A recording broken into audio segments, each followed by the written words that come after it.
आचार्य रजनीश ओशो अपने प्रवचन में बताते हुए कहते हैं, मन या तो अतीत होता है या भविष्य। वर्तमान में मन की कोई श्रद्धा नहीं और मन ही संसार है।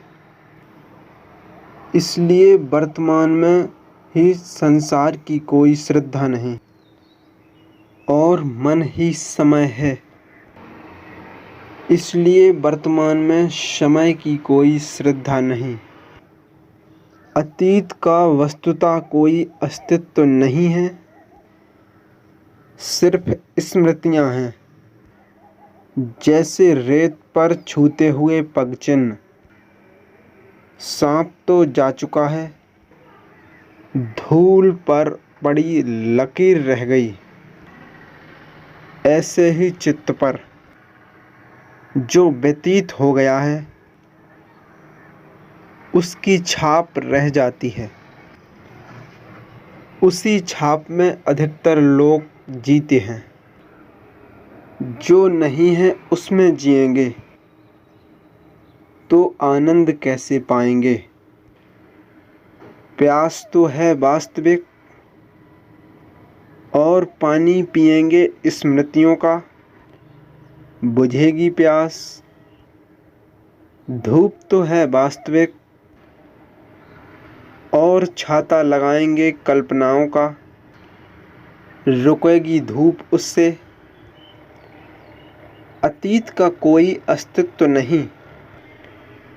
अतीत जा चुका है, मिट चुका है, मगर हम जीते हैं अतीत में।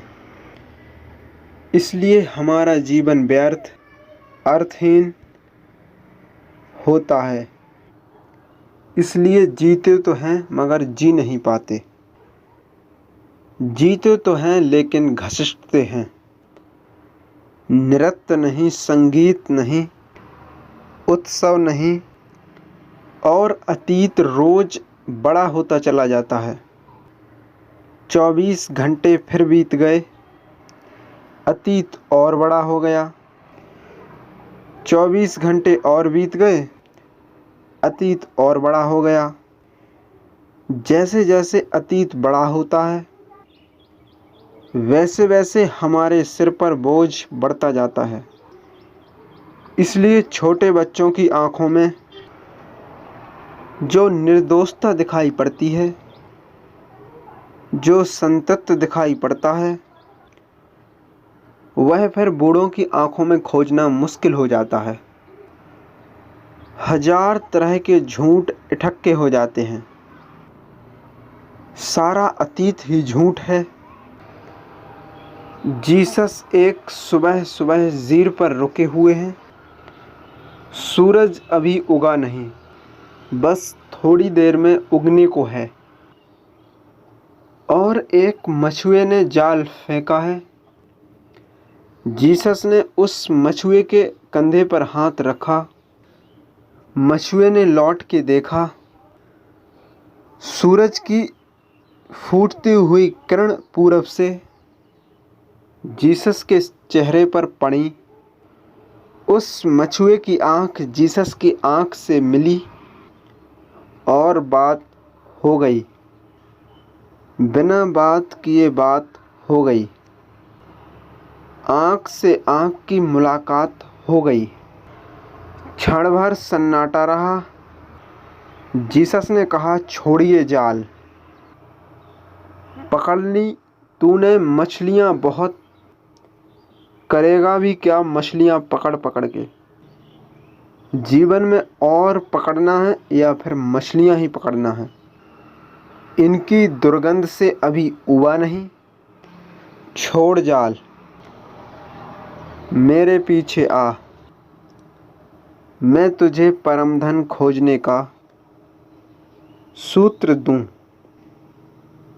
ऐसा जाल फेंकना सिखाऊं कि परमात्मा ही फंसे उस जाल में। उससे कम को क्या फांसना। मछुआ हिम्मतवर रहा होगा। पंडित होता, जालबाज होता, होशियार होता, हजार बातें निकालता कि अभी कैसे चलूं, अभी तो अड़चने हैं, पहले वहाँ से जाके आज्ञा ले आऊं, पिता से तो पूछ लूं, पत्नी क्या कहेगी, बच्चों का क्या होगा। मगर जीसस की आंखों का जादू जैसे सब भूल गया। छोड़ दिया जाल उसने, पानी में खींचा भी नहीं। पानी के बाहर वे दोनों गांव के बाहर निकलते ही थे कि एक आदमी भागकर आया और उस मछुए को कहा कि पागल, तू कहाँ जा रहा है? इस पागल आदमी के साथ कहाँ जा रहा है? तेरे पिता की मृत्यु हो गई। मैं तुझे खोजने झील पर गया, वहाँ इस घटना का पता चला कि एक पागल गांव के आसपास कई बार देखा गया है। उसने तेरे कंधे पर हाथ रखा और तू उसके पीछे चल पड़ा। वापिस चल, तेरे पिता का अंतिम संस्कार करना है कि नहीं? उस युवक ने जीसस से कहा कि मुझे क्षमा करें, मैं जाके अंतिम संस्कार कराऊं, 3 दिन बाद लौट आऊँगा। जीसस ने उससे कुछ बातें कहीं जो सोचना, एक पल का तो भरोसा नहीं, कल का भरोसा कहाँ?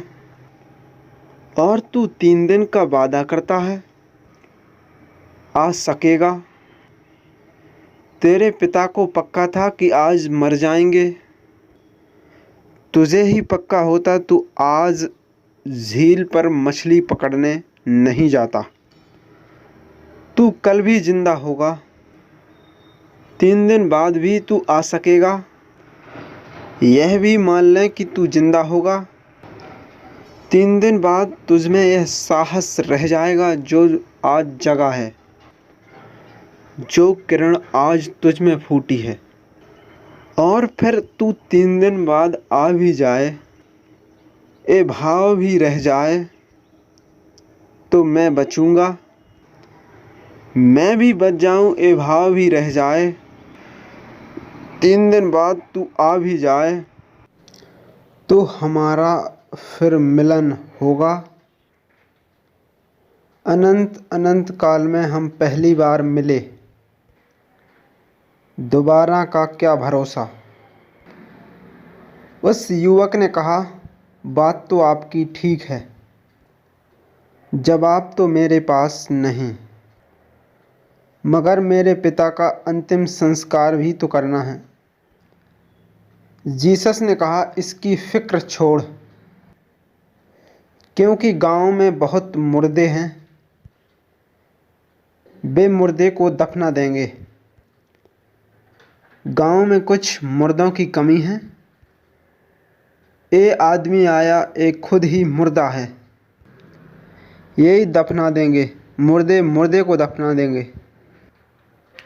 चाहे जैसा दफनाओ, अब तो वो मर चुका है, पंछी तो उड़ ही चुका है, पिंजड़ा पड़ा रह गया है। तू मेरे पीछे आ, ये अवसर खोने का नहीं है। पीछे की तरफ लौट के मत देख, क्योंकि वही आदमी की बुनियादी भूल है और हम सब पीछे लौटकर देखते हैं। हम पीछे से ही जीते हैं, हम हिसाब ही लगाते रहते हैं, यह हुआ वह हुआ, काश ऐसा हो जाता, काश वैसा हो जाता। फिर इस अतीत के उपद्रव से भविष्य का उपद्रव पैदा होता। उपद्रव निसंतान नहीं होते। एक उपद्रव 10-15 बच्चे पैदा करता है, इससे कम नहीं। मैंने सुना, जनगणना करने वाले अधिकारी ने एक द्वार पर दस्तक दी और थोड़ा चौंका और थोड़ा हैरान हुआ। आँख पर भरोसा भी न आया। गौर से पुनः देखा, लेकिन बात सच थी, भरोसा आए या ना आए। जिस स्त्री ने दरवाज़ा खोला वह नग्न थी। वह चौंक गया। उसने कहा, आप नग्न क्यों हैं? उसने कहा, मैं न्यूडिस्ट हूँ। मैं दिगंबर में विश्वास करती हूँ। वह आदमी समझदार था। उसने कहा, अपने को क्या लेना देना। मैं जिस काम के लिए आया हूँ वह करूँ और अपने रास्ते पर चलूँ। उसको तो कुछ जानकारियाँ लेनी थीं जनगणना के लिए। उसने ज़रूरी प्रश्न पूछकर अपनी बही में लिखे। उन्हीं प्रश्नों में से एक प्रश्न था, आपके कितने बच्चे हैं? उस स्त्री ने कहा, 22। फिर वह आदमी चौंका। उसने कहा, वाकई आप न्यूडिस्ट हैं या आपको कपड़े पहनने की फुर्सत नहीं है? ये जो उपद्रव हैं इनकी बड़ी संतानें होती हैं। कहावत है कि एक मुसीबत अकेले नहीं आती, साथ में भीड़ भड़क्का लाती। मुसीबत तो यूँ समझो कि कुंभ का मेला है। एक आई तो यूँ समझो कि खबर आई। कहते हैं कि समझो कि एक फूल खिल जाए तो बसंत आ गया। फूलों के संबंध में सच हो या ना हो, मगर एक मुसीबत आ गई, समझ लो कि अब मुसीबतों ही मुसीबत हैं, जाल फैल जाने वाले हैं। सबसे बड़ी मुसीबत जो लाता है वह है भविष्य। भविष्य तुम्हारे अतीत की ही छाया है। जो तुमने जिया है उसमें से तुम काट छांट के भविष्य की कल्पना करते हो। जो प्रीतिकर नहीं था उसे छांटते हो, जो प्रीतिकर था उसे फैलाते हो, विस्तीर्ण करते हो या बढ़ाते हो। भविष्य है क्या? भविष्य का तुम्हें पता तो नहीं। जिसका पता हो वह भविष्य नहीं। भविष्य तो अज्ञात है, लेकिन अतीत ज्ञात है।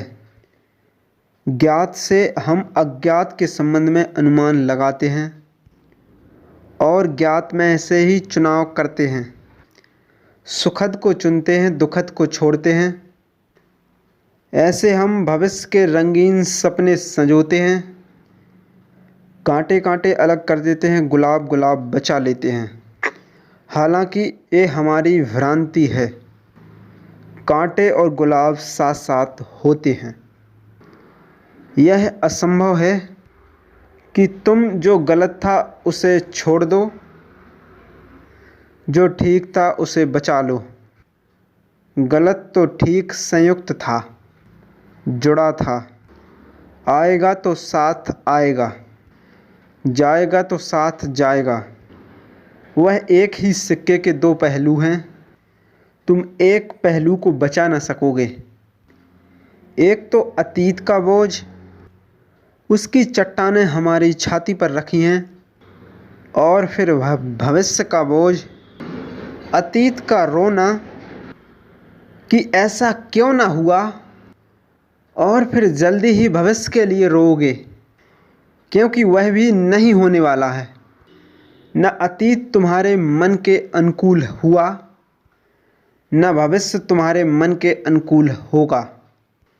इन दो पाटों के बीच में आदमी पिसता है, और दोनों का ही कोई अस्तित्व नहीं।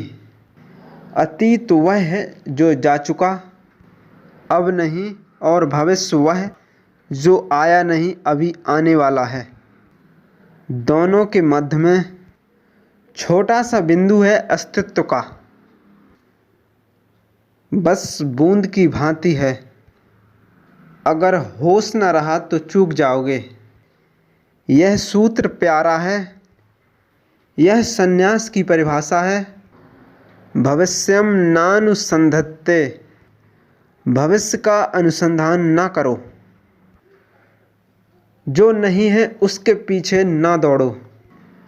मगर साधारण आदमियों की तो बात छोड़ दो, जिनको तुम असाधारण कहते हो, जिनको तुम पूछते हो, वे भी जो नहीं है उसके पीछे दौड़ते हैं।